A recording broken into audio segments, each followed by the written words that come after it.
Welcome to the ForgeX Files with your host, Davis Potter. What's going on, everybody? Welcome back to another episode of the ForgeX Files. Today, we have on someone who is very unique for a guest, coming at us with 35 years plus of experience with leadership roles at multi-billion-dollar organizations such as Oracle, IBM, now leading the product marketing team as VP at Qlik, heading their data integration team. The reason why I'm here, the reason why I started my career in tech marketing, my dad, Dan Potter. Dad, welcome. Great to be here, Davis. And you had to tell him 35 years. Now I feel like I'm the old guy in the room. This is good though, because we've got every single freaking hype cycle. And one of the things we're going to get into is AI later in this episode. Yeah. So that is something that's very valuable here, your perspective all across the board. So to preface this, we've got two areas I really want to get into today. One is product marketing and how it aligns with ABM and your account-based go-to-market strategy as a whole. And the second, we're going to talk a little bit about data, AI, specifically the data piece, because this is such a gap when it comes to ABM leaders, practitioners, and even CMOs as well. So let's kick this thing off with product marketing and ABM alignment. So we have some— Or misalignment. Or very much the misalignment piece. Yeah. So we have some new research coming out, and the two teams that have the lowest came in at the lowest alignment in terms of, mapping back to ABM, collaborating with their teams, customer success, and product marketing. Yeah. Now, not necessarily a huge surprise given the fact that you're going to be partnering with the sales team extremely closely, also other cross-functional marketing teams, probably the demand generation team. But one of the areas that is such a gap is aligning with the product marketing team when it comes to market segmentation, building your target account list, content, messaging strategy. This is so negligently underutilized, and we need to get into this. So the first piece that I really want to get your perspective on is when it comes to a world-class product marketing organization and team, what are some of those areas that they're focusing in on? Yeah, so it's a good question. And you kind of take a step back and think about how this whole marketing function has evolved, right? Account-based marketing, no surprise to you, I think has really started to become much more important as the software industry shifted to SaaS, right? I've been in the SaaS space for a long time. And we started to move our thinking away from selling perpetual licenses, one and done, to having a longer term relationship with customers. And it's all about ARR, that recurring revenue. And recurring revenue requires a different way to sell, different way to service customers, and a different way to market. And that's where the rise of ABM really, I think, came as a result of the changing market. Why the disconnect is an interesting one, though, because you would have thought that they'd be tied at the hip. And I can't speak for the entire industry. I can only share my own experience. And in my own experience, it's been pretty disconnected. Sometimes that can be, organizational. Sometimes, like early on, you saw some of the ABM work being driven more from the strategic account teams, so in the sales silos, as opposed to the corporate marketing function. So that can create a little disconnect. Sometimes it can be field marketing, country level, which creates some disconnect from the product marketing function, which is typically a corporate function. And a lot of times product marketing can be in the product team versus the corporate marketing team. So I report up into the product organization and have for a number of years. I've been doing product marketing for most of my career. In most cases, I'm reporting not into the CMO. I'm reporting into a VP of products, a products division. So again, the role of product marketing, we need to build those relationships with the different functions in the greater marketing team. But for whatever reason, the ABM team has always been a bit disconnected. And that's really a shame because it can't be. And to be successful in SaaS and in driving ARR, you got to be tied at the hip.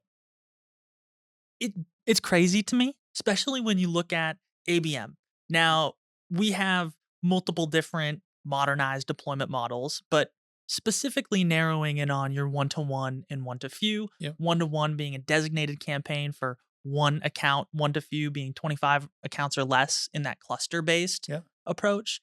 Now, when it comes to the product marketing alignment, let's say, for example, when you're initially choosing the segments or the micro segments Yep. that you're going after within that one-to-few, again, you're going after most likely the highest priority accounts. So they're going to have high ACVs, The highest propensity to buy more. propensity to buy more, Right. uh, highest contract values, Yeah. so that the return makes sense. If you're going to put designated ABM leader covering 3 to 8 accounts at a time, they're going to be operationalized just like the strategic sales team Right. as well. And when these teams aren't collaborating or aren't talking with the product marketing team, it's it's insane, especially when you're looking at the product roadmap and where you're ultimately going to go. Yeah, if you start with product marketing, one of the core functions is to define the ideal customer profile and the segments in which they fall and the personas in which you sell to. These are all critical elements in ABM. In the ABM, the selection of ABM accounts, which started was more on the strategics, right? It was almost a, hey, let's just call the strategic accounts the ABM targets because they're big and they have bigger budgets. Well, that's a really unsophisticated, bad way to go about it. The right way to go about it is, again, who has the highest propensity to drive greater, lifetime customer lifetime value. And it's an example where AI can help, right? Driving and better understanding, doing the key driver analysis to say, okay, what is really driving my business? What are the attributes, the elements that make up a good customer prospect for a strong lifetime value? But that whole, starting with the identifying the right set of accounts, that's where the conversation should start between the ABM team and the product marketing team. And then you talk about the other pieces that product marketing is responsible for. It's things like, what products should we be developing in these markets? How do we position and package and price these products? How do we think about existing customers and upsell and cross sell? How do we make sure that we are going to get renewals, and not only get renewals, we're going to reduce churn, but start to maximize those renewals and have them grow capacity with a product or multiple product lines over time. This is what good product marketing people, this is what we do. To not have ABM as an integral part of that, it's crazy. But it is getting better. Over time, it's definitely getting better. And what's driving the alignment is, I think, is the commonality of ARR and the recognition that, to get to a strong ARR and ARR growth, you need to have all the functions of the company working well. So it's not only marketing and the ABM part of that strategy, the CSO organization is hugely important. Having them tied at the hip to this overall strategy, that's another gap. And part of that gap with product marketing should be things that the ABM team should be thinking about as well, which is, how do I define a maturity model for customers when they initially onboard with a product set? What's the expectation for them as they mature in their customer journey, deploying the product? What are the things that our teams should be talking about and laying out a blueprint for them over time? You don't just start with the one product, and it's not just about adding more users or more capacity, but you want to get them taking full advantage of all the capabilities of your product so that you've got greater retention for those customers and they're buying more over time.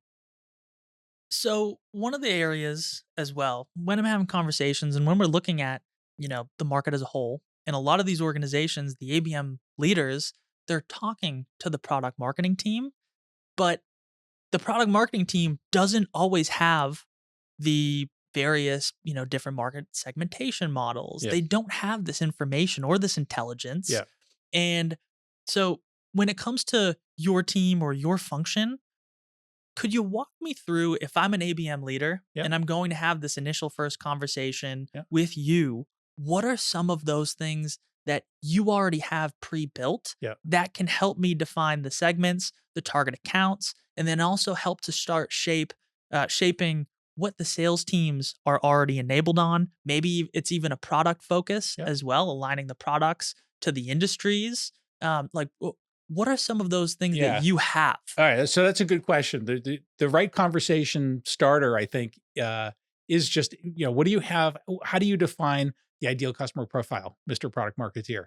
Let's have a conversation about that. What are those attributes, and why? So that's where you'd start. As you start to move into things like different markets, maybe vertical markets, if you have product marketing teams that have vertical expertise, and in my experience, and even in my current function, we don't have a lot of vertical focus, other than the Fed space and a couple of pockets. We're largely horizontal. So that's one of the gaps that the ABM team struggles with, because they're oriented around smaller segments of accounts in certain industries, and that's the right thing to do. That's a good strategy. But identifying where the gaps are, so leveraging what product marketing has, identifying what the gaps are, and then trying to figure out as an ABM team, okay, how do I overcome some of those gaps?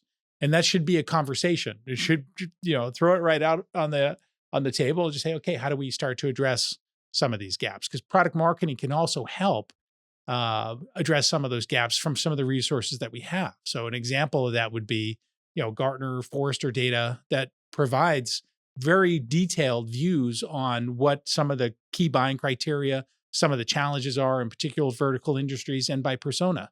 These are things that an ABM team should be leveraging. So don't reinvent the wheel. Don't go out and create something new. Ask what's available. Mm. Now, you mentioned something a little earlier that I kind of want to go back to here, which is LTV Yeah. as being critical when you're looking at, okay, when I'm initially building my target account list or I'm trying to identify what accounts I want to pursue. Yeah. Land and expand is Yeah. something, especially right now, that a lot of organizations are thinking of or working to implement or maybe already have Yeah. in their strategy. How do you think about LTV going into segmentation and also choosing your accounts? Is that a large thing that you look at? It is. It is, and it should be. Two things. One, you need to identify, and we look at buying agendas, right? We're organized. The product marketing team is not, maybe surprisingly, we're not focused on particular products. We're focused on buying agendas. What are the buying agendas that our prospects and customers have, and how do we bring together products, services offerings, the full thing, the full gamut that we can, to solving that customer pain point. So these different buying agendas are where you start. So when you think about penetrating an organization, a large organization has lots of different buying agendas. So if you're identifying the personas who have those pain points and are looking for those particular keywords, and the buying agendas are tied to keywords, right? How would a customer describe a need for AI? Is a great example, right? Everyone's interested in AI. What about AI are they interested in? You can get very specific and you can talk about, well, you want to be able to address generative AI use cases for the marketing team. You want to speak to, propensity models, churn analysis, the kinds of things that a marketing person would be looking for. Those are the kinds of buying agendas that you want to be thinking about. So when you are trying to identify accounts, you're trying to identify the accounts that have the greatest propensity to buy a large number of use cases that you can sell into. That's the way that kind of we think about it. And that's for, expanding into an account. The renewal piece, we look at, what are the metrics of an account that provide concern or provide opportunity that we see, the indicators for upside. So, as a SaaS offering, you've got telemetry built into your product. So you're not only looking at, how many users are using the product and how often, but there's other indicators that would be positive or negative, right? If they're using certain functionality of the product and you see a heat map and there's certain capabilities in the product, if they're using this, they are completely locked into your company, your methodology, and they're a low churn risk. There are other things that if people aren't using the product, obviously they're going to be a risk of churn. But those are those key drivers that you try to look for. So you're trying to give an indication to the client management team, to the CSO organization, to the renewals team to say, hey, these are high propensity accounts. These are low propensity accounts. What should the strategy be on both of those? Some of those low propensity accounts you may be okay with. Hey, let them churn. They may not be your most profitable accounts anyway. And there are times where the cost of trying to get them to stay with you or use more, it's the opportunity cost where you could be investing in those higher growth, higher propensity accounts. So there's lots of different strategies that you should employ, both for expanding the upsell, cross sell opportunities, as well as just the renewal piece. Cross sell, Yep. upsell. Yep. It is, there is so much opportunity Yes. sitting there. And in some of our new research that's just about to come out, you'll see a lot of these organizations are focused on net new. Yep. And just from the success we've seen from other organizations within our benchmark audits as well, the expansion play Yep. is, if you're running a one-to-one or a one-to-few, that is probably an area first we would really recommend that you go after that and look and see if there's the opportunity sitting within there. Yes. But again, you know, that is probably where, the majority of, even if you're running a one-to-many or a growth ABM, Yep. you should have accounts within that program. It shouldn't entirely be focused on net new if you have the resources. Yeah. And that's just one area that we see, a massive miss for Yeah. ABMers. No, I agree. And it seems counterintuitive, right? Because it's easier to sell more to existing customers. You have existing relationships. They know that you're a good company. They know your value. That's all logical. I think part of it is maybe it's just within us marketeers. We like to, sell sell to new accounts, talk to new buyers. And I think some of it is maybe goes back to the original focus on always trying to drive net new versus the renewals, right? Going back to the old way that software and technology was sold in a perpetual model. You had to be closing net new deals in order to make payroll. Now it's different. In subscription model, it's all about renewals and growth. So the business itself has very much stabilized. So it's changed dramatically in that way.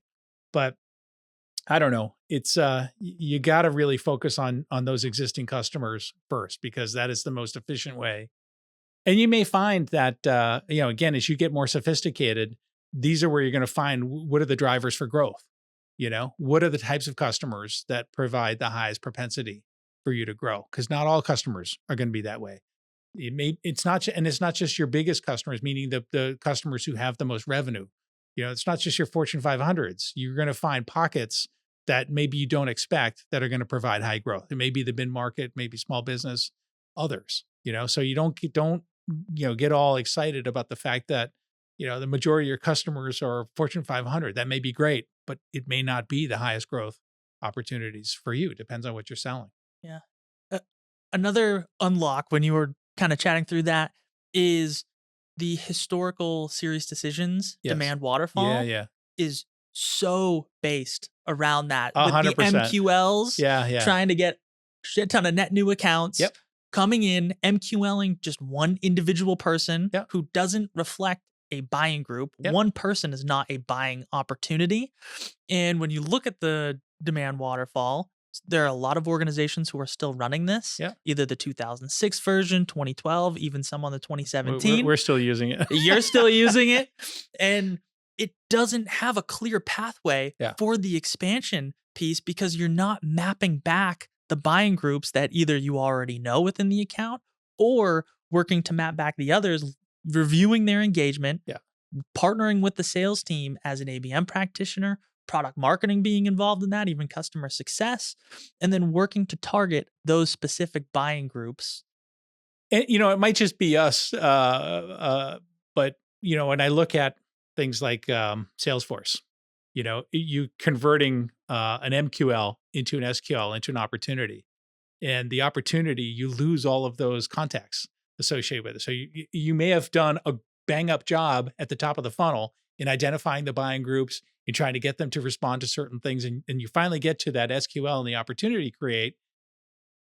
You lose, you know what I mean? We lose all of that buying group, and it needs to kind of be put back in by the sales rep, and the sales reps don't always have the good discipline to, to put all the right information into the system so that we have the intelligence on that, going forward. So I don't know. And again, might just be us, but I think there's a systematic breakdown in trying to implement with those buying groups. It's you and so many other organizations. Yeah. This is one of the things that our account-based arrow fixes. Yeah. In terms of our account-based arrow is a unified data model Yep. that is purpose-built for an account-based go-to-market strategy. Unlike Serious Decisions, Demand Waterfall, there are other unified data models out in the market. No one has standardized one specific for account-based. And when I think about account-based, and when you look at the account-based arrow for the pre-opportunity stages, what we recommend in terms of building this into your actual infrastructure is you're looking at overall account engagement, but then also priority contact engagement. So you're tagging within your CRM who the priority contacts are. This being really important, especially if you're going after, let's say, a Bank of America, massive org. And they have so many different business units, each of which are very siloed. One might have, crazy example, but let's say, CRMs, one might be running off of Salesforce, another running off of HubSpot. That's how disparate these systems are. And when we look at, those two layers, just looking at engagement of the overall account, it's not going to be helpful because of the fact there are so many business units, various different buying groups. So we recommend in the infrastructure actually tagging the priority contacts. And once a opportunity is created, then pulling the priority contacts, associating them to that actual opportunity, along with other contacts that make sense as you continue on throughout the buying process and you identify those other buying group contacts. So that is how we have it structured. And then once that opportunity is created, it's really looking in at what the engagement levels are of those buying group contacts. So for example, if you had Susan, who is VP or CRO, which is very important to your sales process, and the last time she engaged with your company was 5 months ago, and she's critically important, that is a sign for you as an ABM practitioner, for a revenue organization as a whole, to figure out and partner together and identify how we can go re-engage Susan.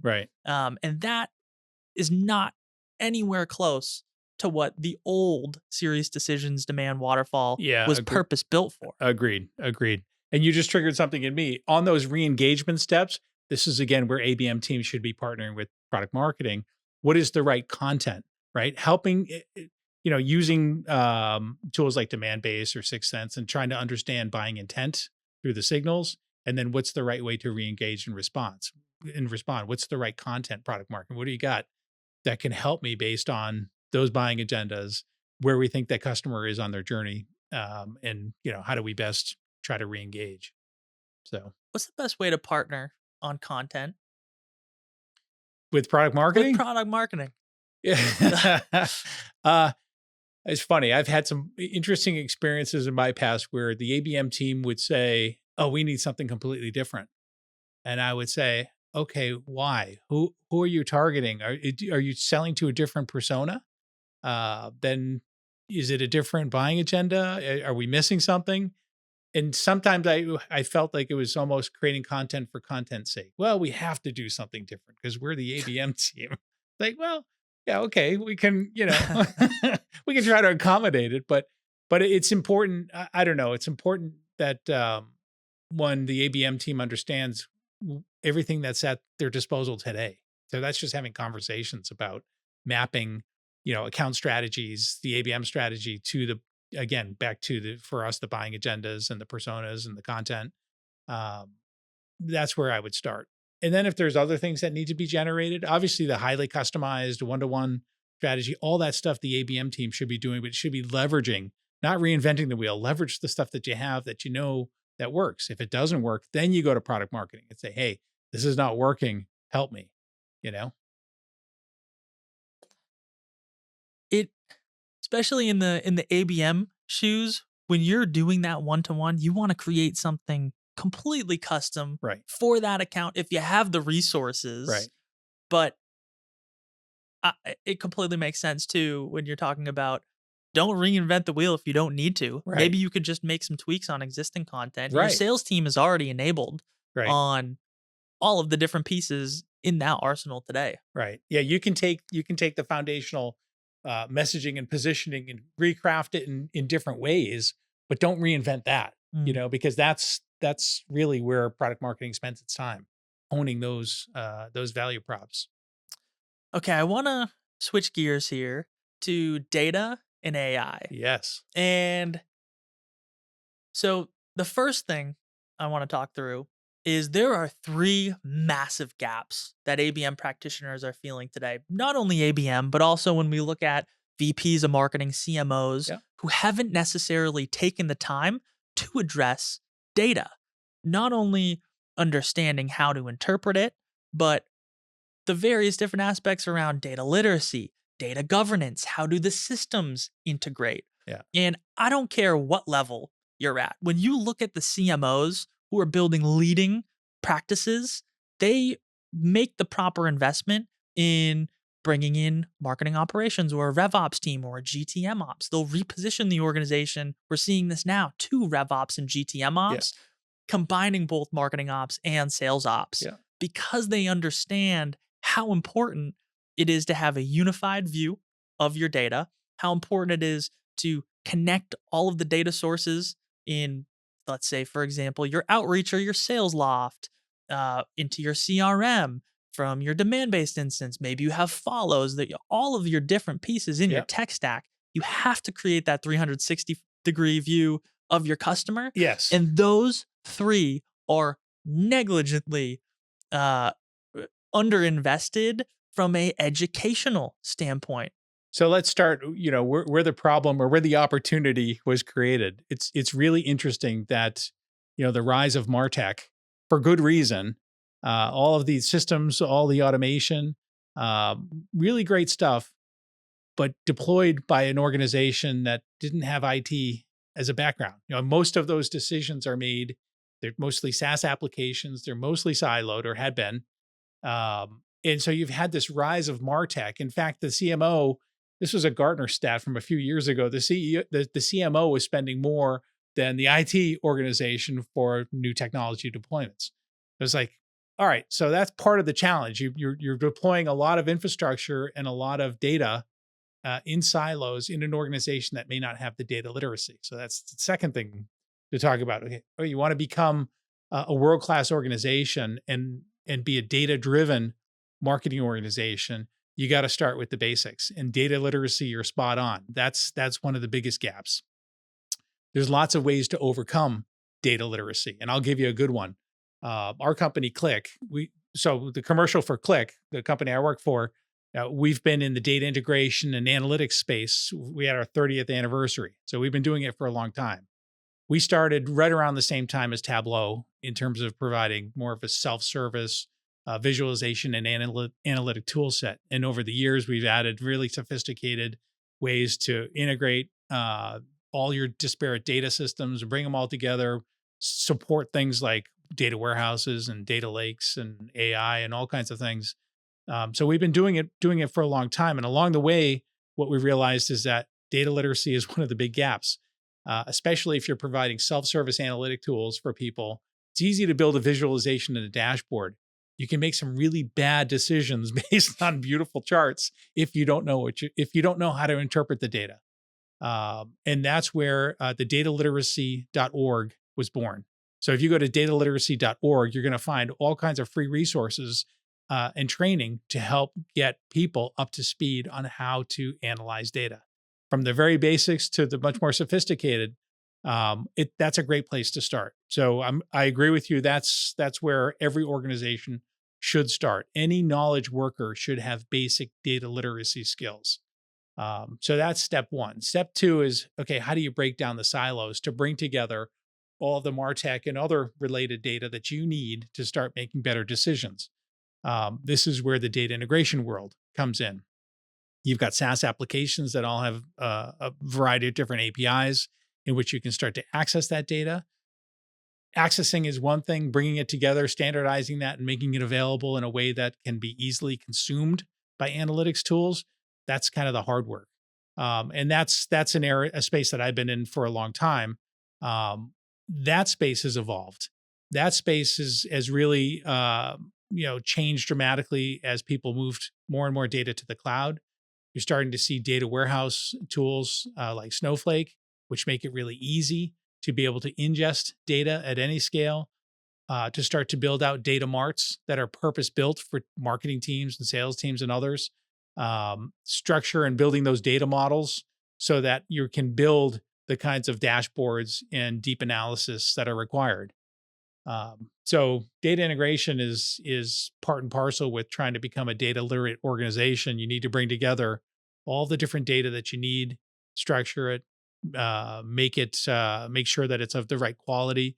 And governance is an interesting one. That was the third thing I think that you mentioned. Governance is becoming extremely important as we start to build generative AI systems, especially customer facing generative AI applications, because you need to ensure governance does a few things. One of the most important things it does is protects you from yourself, making sure that data making sure that only the right data is being exposed to the right people. So you want to make sure that you're automating things like protecting PII data, sensitive data, GDPR sensitive data. You need to ensure that customer information or credit card information or medical information, any regulatory requirements you need to support, you need to make sure that those things are being that they're protecting you in an automated fashion. And that's one of the kind of core tenets of a good governance solution. So when you think about building a generative AI solution, say you want to build up a knowledge base about your customers and you want to present this information to your sales team. Well, that's all well and good, but it's easy to put data into this knowledge base. It's really easy with the chat interface to start asking questions of your data and pulling up all kinds of great insights. But if you are providing information in that knowledge base that puts you into regulatory areas that you shouldn't be, like sensitive customer information, you need to make sure that that doesn't happen. And especially as you start to present this to the outside world, to customers. Again, it's easy to build, but you got to make sure that someone or a system, well, it's actually both. It's a system that automates governance, and it's making sure you've got data stewards who are making sure that those systems are protecting you through that process. Yep. Now, you mentioned a few things: data warehouse, data mart. Yeah. And I want to go back to a quick story. So I remember at one of the roles that I had, we were able to extract data from our CRM system. We didn't use HubSpot. We didn't use Salesforce. We used a homegrown solution.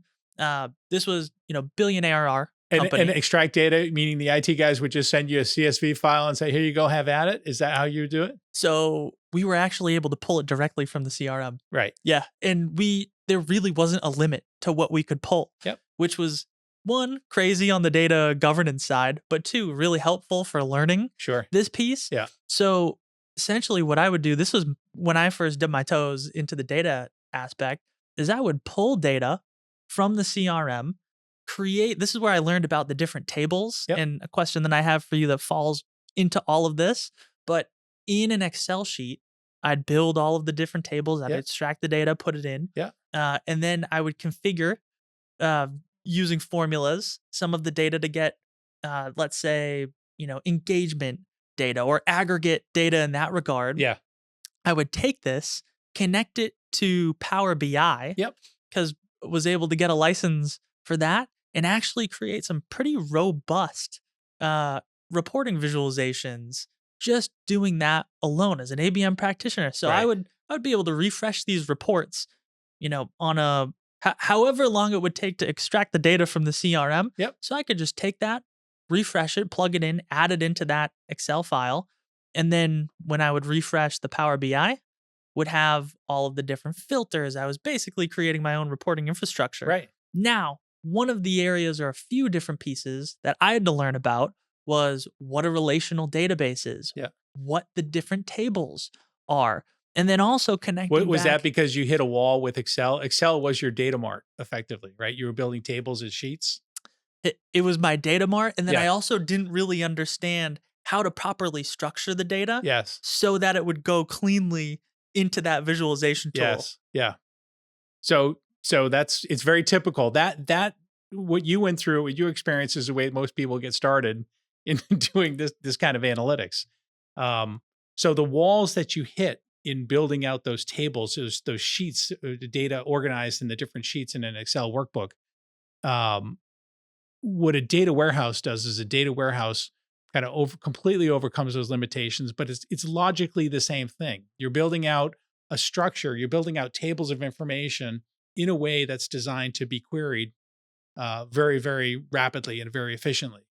And so there's ways that you can flatten and denormalize data so that you can look at customers and customer purchases. And those are different tables, not one big table. And you can optimize the way in which you manage that data.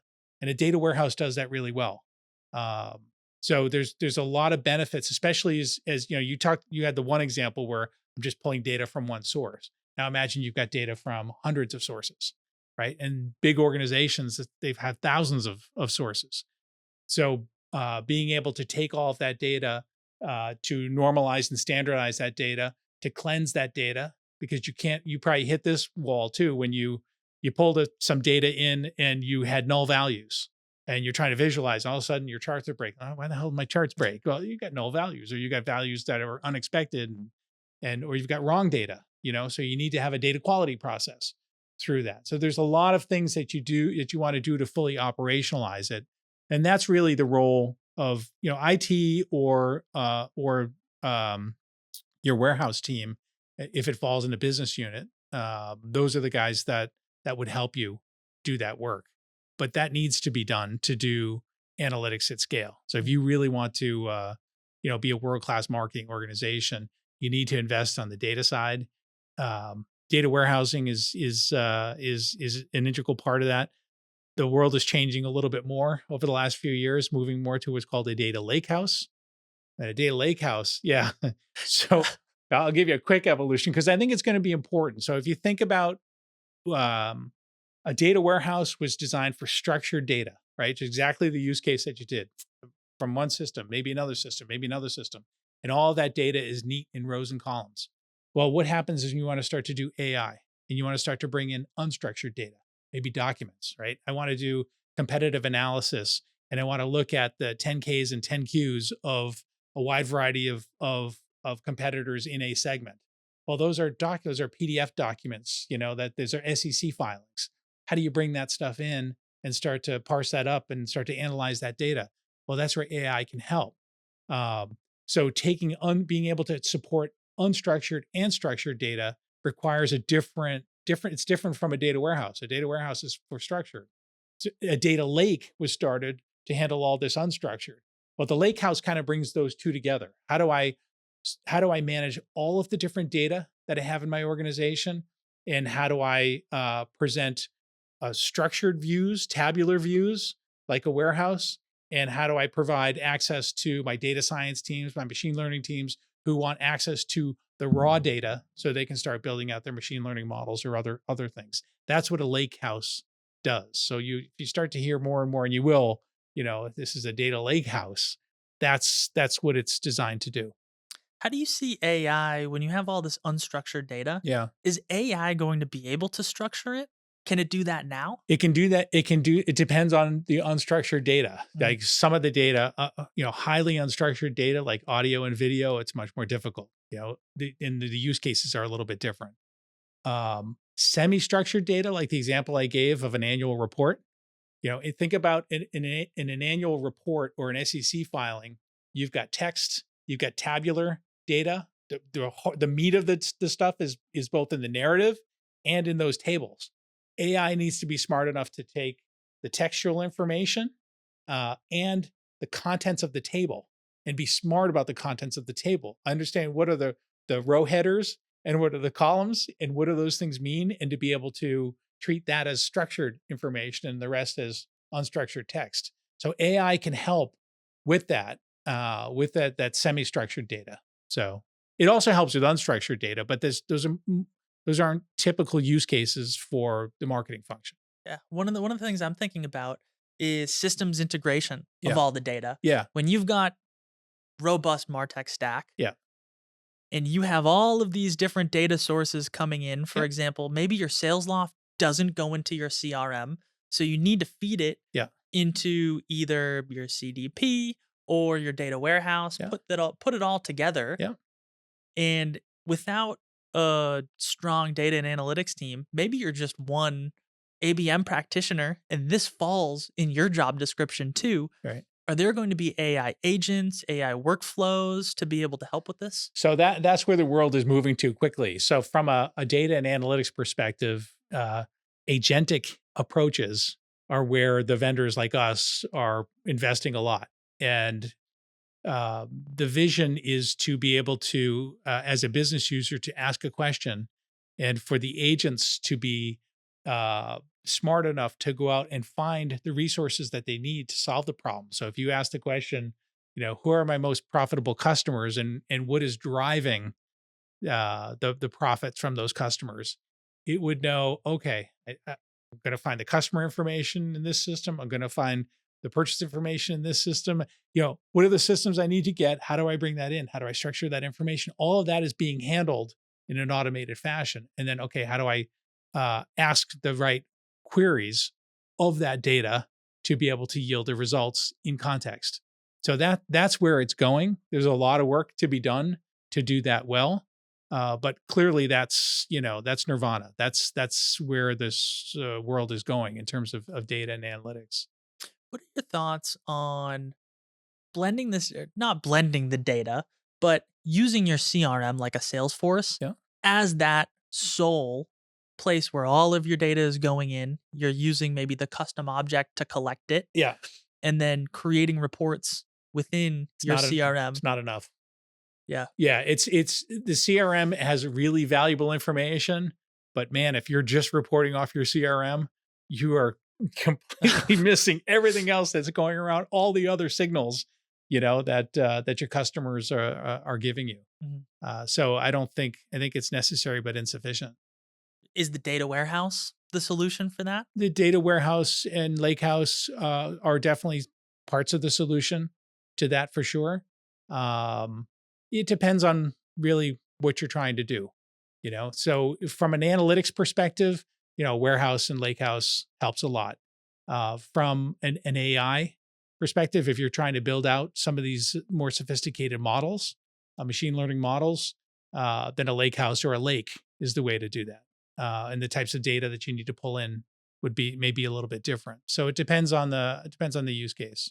So just to recap on those different types, and I'm going to add the data mart in there too. Your data warehouse is structured data. Correct. Your data lakehouse is unstructured and structured Correct. data. Yeah. Your data lake is all just unstructured It's data. largely, it was driven from unstructured, but it could also include structured, but it didn't provide the warehouse like capabilities to have tabular views easily and query it easily.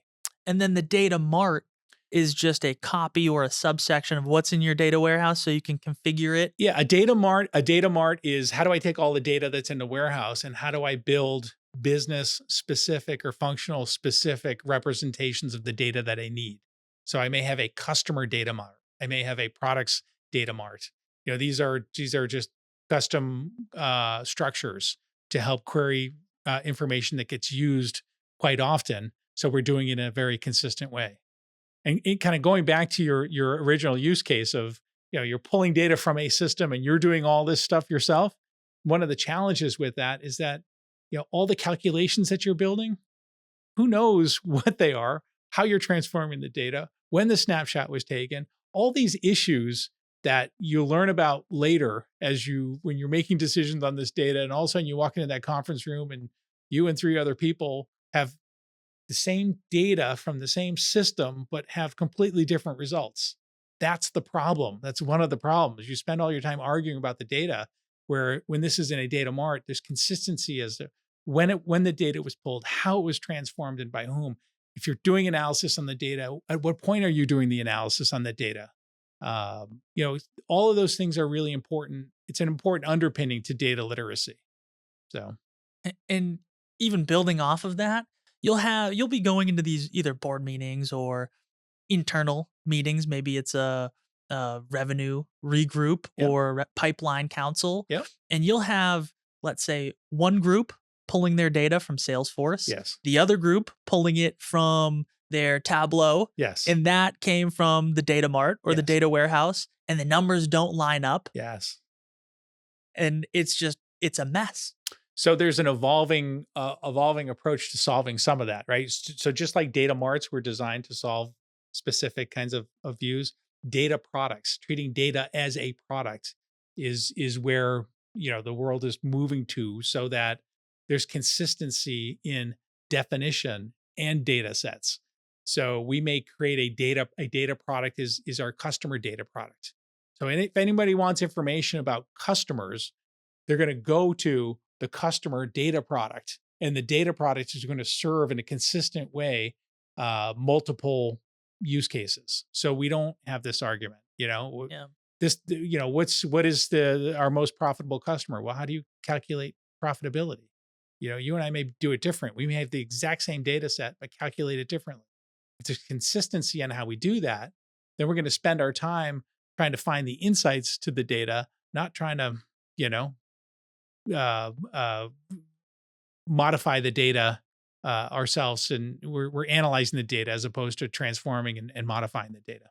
So we're just coming up on time, but this is actually really important. And I'm not sure that we've gone into it enough when it comes to looking at the data as a product. Yeah. For those consistent formulas, Yes. how is that where would you find that? Is that a specific product, let's say in Qlik, or is that something that lives in another area, or is it a standardization within the data warehouse? How do you put that together? There's lots of people talking about the notion of data as a product. So data as a product is kind of notionally an emerging discipline, and data product managers is an emerging function within companies to be able to serve this. There's lots of different technologies that you can use to build data products. Qlik has one, and we have got you build the data products. You put them in a data products marketplace, and you make it easy for business users to find the data set that they need and to start utilizing that data set. But this is really an emerging discipline, and I think it's going to be an important one, and one that has legs over time. And it's going to fit really well to the marketing function, because we're big consumers of data, and to be able to have those data products that are built and maintained and fine-tuned and operationalized within the company is going to make our lives much easier. Data as a product, data lakehouse, which sounds way better than a data warehouse. So shout out to whoever came up with that. Databricks. Yeah, Databricks. Yeah. But thank you so much for joining today. This was awesome. And I know it's going to be super helpful to the viewers, especially the ones who might not have a product marketing team who is thinking in this capacity or even doing those things. Yeah. And just helping on the data literacy, governance, and systems integrations, helping to progress that forwards in terms of closing the education gap for ABM leaders and also CMOs as a whole. Well, ABM is the future. Again, I think it's really critical. And anything that I can do to help drive and foster greater relationships between the product marketing function and ABM leaders, it's going to help everyone. So I was excited to have a conversation today, and appreciate all the work that you guys are doing at ForgeX. Yeah, thank you so much.